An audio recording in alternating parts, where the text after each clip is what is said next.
ఇలా వచ్చే సంవత్సరం ఎలినో వస్తుంది, కరువు వస్తుంది అని రాష్ట్రం దేశం అంతా కూడా సైంటిస్టులు అందరూ కూడా చెప్తున్నారు. ఇటువంటి కరువు పరిస్థితుల్లో కటిక చీకట్లో కూడా కారు దీపం లాంటిది కాళేశ్వరం ప్రాజెక్టు. కటిక చీకట్లో కూడా కారు దీపం లాంటిది కాళేశ్వరం ప్రాజెక్టు.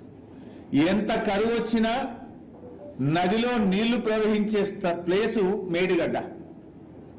దాన్ని మరమ్మతు చేసుకోవాలి. రేపు తాగునీళ్లకు కూడా ఇబ్బంది అవుతుంది రేపు తెలంగాణకు.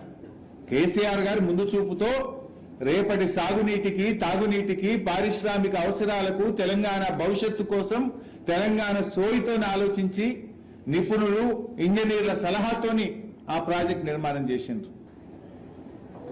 ఎందుకంటున్నా ఇంత నిప్పులు కురిపిస్తున్న ఈ ఎండలో 6,400 క్యూసెక్కులు ఇప్పుడు ఆడ వారుతున్నాయి. పోయి చూడండి, ఆడ పోయి మేడిగడ్డ దగ్గర వారుతున్నది ఎంతనో పోయి చూడండి. లేదా గేజ్ స్టేషన్ లో మీ ఇంజనీర్లు అడగండి, చెప్తారు ఎన్ని నీళ్లు పోతున్నాయో.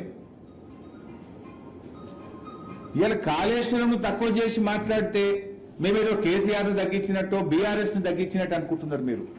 ఇది తెలంగాణ జాతికి మీరు చేసే ద్రోహం, తెలంగాణ రాష్ట్రానికి మీరు చేస్తున్నటువంటి ద్రోహం. మమ్మల్ని తిట్టండి, పడదాం, కానీ రాష్ట్రానికి ద్రోహం చేయకండి. తెలంగాణ నీటి హక్కుల్లో అన్యాయం చేయకండి. మీరు కాళేశ్వరంను తక్కువ చేసి ఎవరైనా కాంగ్రెస్ నాయకులు మాట్లాడితే కాళేశ్వరంలో కొలువైనటువంటి ముక్తేశ్వరుడు ఆ స్వామి మీకు శిక్ష వేస్తాడు. తస్మాత్ జాగ్రత్త అని చెప్పి కూడా మేము హెచ్చరిస్తా ఉన్నాం.